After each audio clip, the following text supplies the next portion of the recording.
Hi, I'm Gee Charman and welcome to my series on winter warmers. I'm going to show you how to cook a delicious sausage, fennel and chilli stew.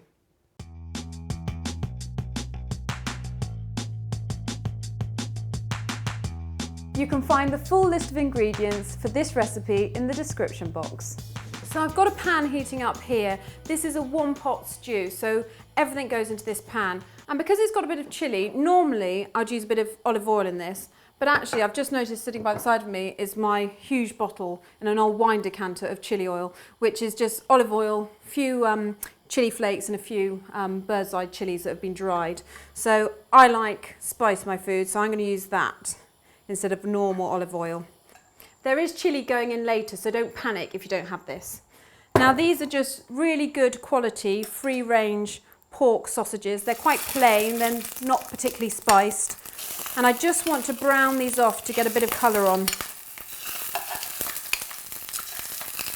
Now this is a sort of slightly smoky, spitty bit of the recipe, but it's really worth doing it this way round. So you just want them to start taking on bits of colour and then you can just turn them over. So now the pan is nice and hot. I'm just going to put it on a slightly lower heat just to get a gentle colour going.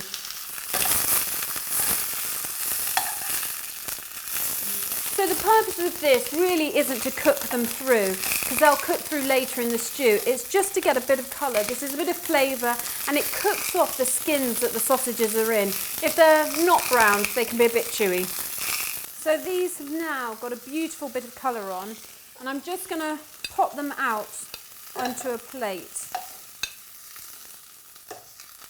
And just set those to one side for a minute. Now I'm going to do something that's really traditional in Italian cooking, and it's called a sofrito, and it's basically onion, celery and carrot. So I'm now just going to add a little bit of olive oil to the pan and a little bit of indulgent butter. And then it's really simple. Finely diced onion can go in or thrown over the counter, whichever you prefer. A bit of finely diced celery. If you don't have celery, you can use leek. And a bit of carrot. Now this is where you need to be a little bit patient.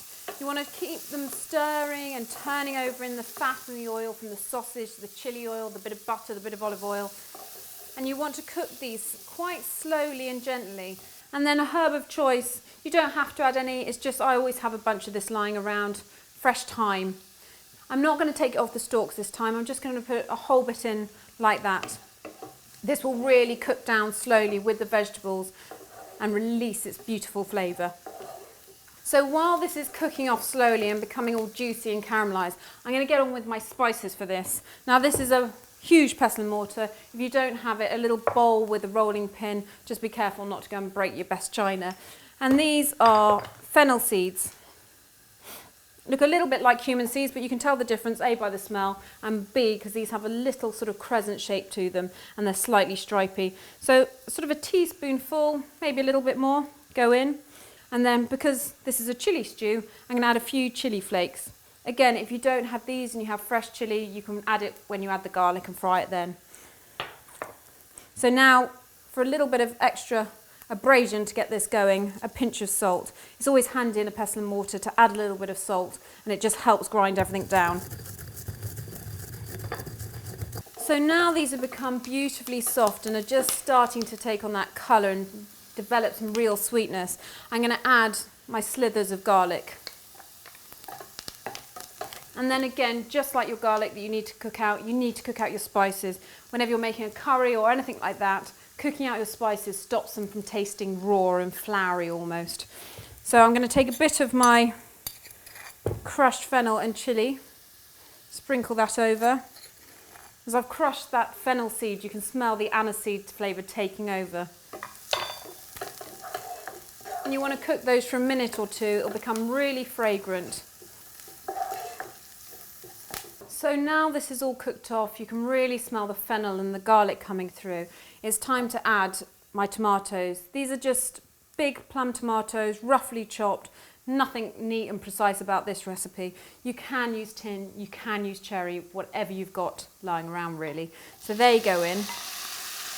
So you just want to cook these and soften them. and they'll break down all the seeds and the juices, provide, I think, delicious flavour. Just note about chilli, I've cooked the chilli seeds out quite well in here. If chilli is cooked out properly, you should get a warmth in the front of your mouth and it shouldn't catch you at the back as if it's choking you to death on the way down. So if you can, cook chilli out for a long time and then you won't get that at the back of your throat. You might get it as you're cooking, but not as you're eating.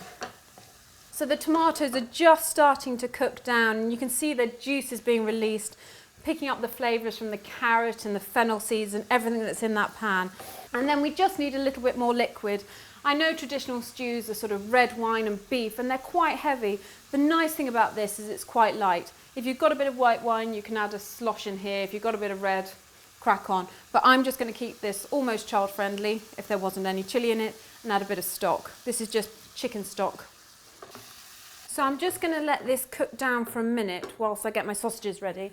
And because they're not cooked in the middle, I'm going to use a red board. These are just the sausages we browned off earlier. And I'm just going to cut them each into 3 or 4 slices. So the cut sausages now just get popped into this beautiful sauce. It's really rustic, very, very Italian in its style. And then you literally just leave it for about 10 minutes to bubble away. The sauce will become thick and reduced and the sausages will cook through. So this has been bubbling away for about 10 minutes. The sausages are perfectly cooked and the sauce has thickened. It almost acts as a gravy. Now I'm going to serve this with a little bit of mashed potato. And just to finish it off, I'm just going to add a little bit of chopped parsley. Again, if you don't have any, don't worry. You could use chives or anything really, or leave it out completely.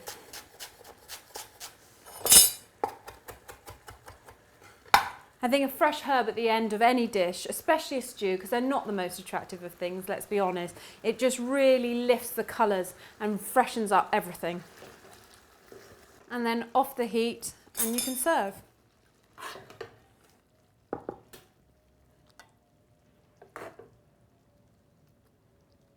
And then finally, an extra little bit of parsley. This really is a delicious way to use sausages and a perfect winter warmer. I really hope you can join me for my next winter warmer recipe. If you've liked this recipe, why not follow us on Twitter and like our Facebook page. For more of my winter warmer recipes and others, click on the subscribe button.